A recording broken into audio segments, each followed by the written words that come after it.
خود اعتمادی، کامیابی اور عزت کی سیڑھیاں آپ کو تبھی ملتی ہے جب آپ کا ایٹیٹیوڈ ایسا بن جاتا ہے کہ آپ کی ٹکر کا اس دنیا میں کوئی دوسرا نہیں۔ آپ کو لوگوں کی پرواہ نہیں رہتی، آپ اپنے آپ کو پروو کرنا چھوڑ دیتے ہیں۔ آپ کسی کو بتانا جتانا چھوڑ دیتے ہیں کہ آپ اپنے آٹو کو سی لیتے ہیں اور اپنے کام کو کہتے ہیں کہ وہ بولے۔ آپ اپنے آپ کو، اپنے کام کو اتنا بہتر بنا لیتے ہیں، اسی طرح کے کام کرنا شروع کر دیتے ہیں کہ آپ کا کام لوگوں کو کھینچنے لگتا ہے۔ لوگوں کو پتہ چل جاتا ہے کہ اس شہر میں کوئی ایسا بندہ آ گیا ہے جس میں کچھ خاص ہے، اور لوگ اپنے آپ سے آپ کو سرچ کرنے لگ جاتے ہیں۔ تو سب سے اہم بات آپ کا ایٹیٹیوڈ ایسا ہونا چاہیے کہ لوگوں کو نظر آ جائے۔ شیر اپنے ایٹیٹیوڈ کی وجہ سے جنگل کا راجا ہوتا ہے۔ ایگل اپنے ایٹیٹیوڈ کی وجہ سے سب سے اونچا پرواز کرتا ہے، سب سے اونچا اڑتا ہے، کیونکہ دونوں جانتے ہیں کہ اگر ہم ایوریج کے ساتھ رہیں گے تو ایوریج ہی بن کر رہ جائیں گے۔ ایگل کبھی کبوتروں کے جھنڈ میں نظر نہیں آئے گا، وہ ہمیشہ اونچائی پر اکیلا اڑتا ہے، اور جب وہ سامنے آتا ہے تو کوئی پرندہ ٹھہر نہیں پاتا، سارے پرندے اپنے آپ ہی دائیں بائیں ہو جاتے ہیں۔ تو اپنے ایٹیٹیوڈ کو کیسا بہتر بنانا ہے، کیا ہوتا ہے ایٹیٹیوڈ، آج کی ویڈیو میں ہم بتائیں گے۔ تو اپنے ایٹیٹیوڈ میں سب سے پہلی اور ضروری چیز جو شامل کرنا وہ ہے میری سوچ اور میرا مقصد بہت بڑا ہے۔ آپ کی سوچ اور آپ کا مقصد ہمیشہ بڑا ہونا چاہیے۔ جیسے ایک کبوتر تھا، وہ اپنے پنجرے میں ہی پیدا ہوا تھا اور اسی پنجرے میں ہی رہ رہا تھا، وہی پلا بڑا اور وہی زندگی گزاری۔ اس کے مالک نے اسے کبھی پنجرے سے باہر نہیں نکالا تھا، پنجرے میں ہی قید رکھا تھا۔ باہر کی دنیا کے بارے میں اس پرندے کو کچھ علم نہ تھی کہ باہر بھی ایک دنیا ہے جو بہت بڑی ہے۔ اڑنے کے لیے لمبا کھلا آسمان ہے۔ وہ کبوتر شاید ہی اس پنجرے میں مر بھی جاتا، لیکن ایک دن کیا ہوا، اس کا مالک پنجرہ بند کرنا بھول گیا۔ پنجرے کا دروازہ کھلا دیکھ کر بھی وہ کبوتر کتنی ہی دیر اپنی جگہ پر بیٹھا رہا، کیونکہ اسے معلوم ہی نہیں تھا کہ اس پنجرے سے باہر بھی نکلا جا سکتا ہے، اس پنجرے سے باہر بھی کوئی دنیا ہے۔ پھر وہ آہستہ آہستہ ایک ایک قدم چل کر پنجرے سے باہر آیا، ادھر ادھر حیرت سے دیکھا کہ کہاں آ گیا ہو۔ پھر اس نے اڑنے کی کوشش کی، تھوڑا سا اڑ کر وہ گر گیا۔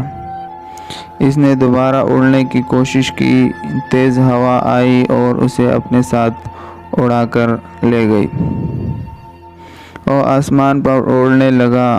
پہلے تو اسے سمجھ نہیں آئی کہ وہ کہاں آ گیا ہے۔ وہ سوچ رہا تھا کہ اس کا مالک جو اس سے بہت پیار کرتا ہے وہ کتنا ہی پریشان ہوگا اور مجھے ڈھونڈ رہا ہوگا، اب وہ اپنے گھر کیسے جائے گا۔ وہ نہیں جانتا تھا کہ اصل میں اس کا دشمن تو اس کا مالک ہی تھا، جس نے ساری زندگی اسے پنجرے میں قید کر رکھا تھا، اس کو اڑنے سے روکا۔ کتنے ہی دیر وہ کبوتر ادھر ادھر اڑتا رہا، اپنی پنجرے کو ڈھونڈتا رہا جس کو وہ اپنا گھر سمجھتا تھا، لیکن وہ اسے نظر نہ آیا۔ تھک ہار کر وہ ایک درخت پر بیٹھ گیا اور رونے لگا۔ جس درخت پر وہ بیٹھا تھا اس پر کئی پرندوں کے گھونسلے تھے۔ شام کو جب وہ پرندے لوٹ کر آئے تو انہوں نے اس کبوتر کو روتے ہوئے دیکھا۔ سب اس کے گرد اکٹھے ہو گئے اور رونے کی وجہ پوچھی، کون ہو بھائی، کہاں سے آئے ہو اور کیوں رو رہے ہو؟ تو اس کبوتر نے ساری بات ان پرندوں کو بتا دی۔ سارے پرندے اس کی بات سن کر زور زور سے ہنسنے لگے، جیسے وہ دنیا کا سب سے بڑا بیوقوف ہو۔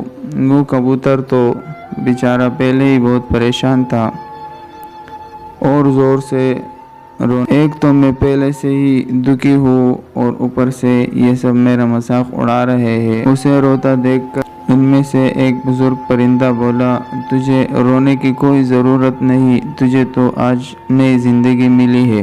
بند پنجرہ تیرا گھر نہیں بلکہ قید خانہ تھا۔ اس پنجرے میں تمہارے ساتھ ساتھ تمہاری ساری قابلیت، تمہاری صلاحیتیں بھی قید تھی۔ تمہاری دنیا وہ چھوٹا سا پنجرہ نہیں بلکہ یہ نیلا آسمان ہے جو تیری اڑان کے لیے بنا ہے۔ اس لیے تو اس پنجرے کو بھول جا اور اپنے پروں کو کھول کر نیلے آسمان کا سینہ چیر، اپنی قابلیت کو دکھا۔ تیری دنیا بہت بڑی ہے۔ ہم میں سے بھی زیادہ تر لوگ بھی نہ کسی دائرے میں جی رہے ہوتے ہیں۔ ہمیں بھی چاہیے کہ ہم اس دائرے کا دروازہ کھول کر باہر نکل آئے، اور جب ہم اس سے نکلیں گے تو اس دن ہی ہمیں پتہ اس دائرے سے باہر ایک بہت بڑی دنیا ہے جہاں کچھ بھی ناممکن نہیں، کچھ بھی اچیو کیا جا سکتا ہے۔ تو جب کچھ بھی اچیو کیا جا سکتا ہے تو پھر ہمیں چھوٹا سوچنے کی ضرورت نہیں ہے۔ اس لیے اپنی سوچ کو بڑا کرو اور کچھ بڑا حاصل کرنے کی کوشش کرو۔ دوسری بات جو آپ کی ایٹیٹیوڈ میں ہونی چاہیے وہ ہے دوسروں کی بات سننا۔ اس دنیا میں ہر کوئی چاہتا ہے کہ میری بات سنی جائے، میرے پوائنٹ آف ویو کو سمجھا جائے، میرے درد کو محسوس کیا جائے۔ میری تکلیف سب سے بڑی ہے لیکن اس کی بات کوئی نہیں سنتا۔ یہاں پر ہر کوئی اپنے سنانے میں اتنا مصروف رہتا ہے کہ دوسروں کی بات سننے کا تو ان کے پاس کوئی ٹائم نہیں ہوتا اور نہ ہی انہیں ضرورت ہوتی ہے۔ اور ایسے میں بیسٹ ایٹیٹیوڈ یہ ہوتا ہے کہ پہلے دوسروں کی بات سنی جائے، سمجھی جائے اور پھر انہیں طریقے سے اپنی بات سمجھانے کی کوشش کی جائے۔ جب ہم پہل کریں گے، دوسروں کو بولنے کا موقع دیں گے، ان کی بات سمجھیں گے اور وہ ہمارے گریدہ ہو جائیں گے۔ ہمیں دنیا کا بہترین انسان اپنا ہمدرد اور اپنا دوست سمجھے۔ اور تیسرا ایٹیٹیوڈ یہ ہے کہ آپ کو سپورٹیو ہونا چاہیے۔ اس دنیا میں ٹانگیں کھینچنے والے تو بہت ہوتے ہیں لیکن سہارا دینے والے نہ ہونے کے برابر ہے۔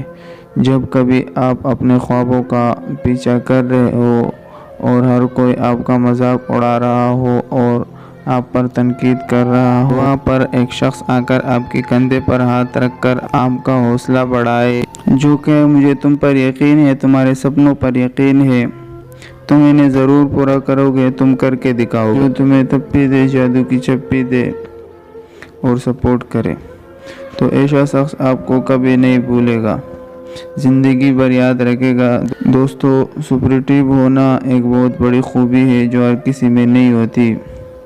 جس بندے کا ایٹیٹیوڈ سپورٹیو ہوتا ہے وہ لوگوں کے دلوں میں بہت جلدی اپنا جگہ بنا لیتا ہے اور لوگ اسے کبھی نہیں بھولتے۔ دوستو، سمپل چیزیں تو ہر کوئی کر لیتا، پانی کے بہاؤ کے ساتھ تو سب بہتے ہیں، لیکن دنیا صرف انہیں یاد رکھتی ہے جو پانی کے بہاؤ کے خلاف تیر کر دکھاتے ہیں۔ تاریخ کے پنوں پر صرف ان کے نام درج ہوتے ہیں انہوں نے مشکل کے سامنے ہار نہیں مانی، چیلنجز کو قبول کیا، آگے بڑھے اور نیا راستہ کھوج کر دکھایا۔ دوستو، زندگی میں چیلنجز لینا بہت ضروری ہے۔ ایسے لوگوں سے ہی سب پیار کرتے ہیں اور انہیں لیڈر مانتے ہیں، اور جو حالات سے ڈر جاتے ہیں، جو گیو اپ کرتے ہیں، جو ہار مان لیتے ہیں، دوستو پیچھے ہٹنے والوں کی کوئی عزت نہیں ہوتی۔ اور دوستو، ایک خوبی، ایک ایٹیٹیوڈ جو آپ کے اندر ہونا چاہیے وہ ہے کیئرنگ ہونا۔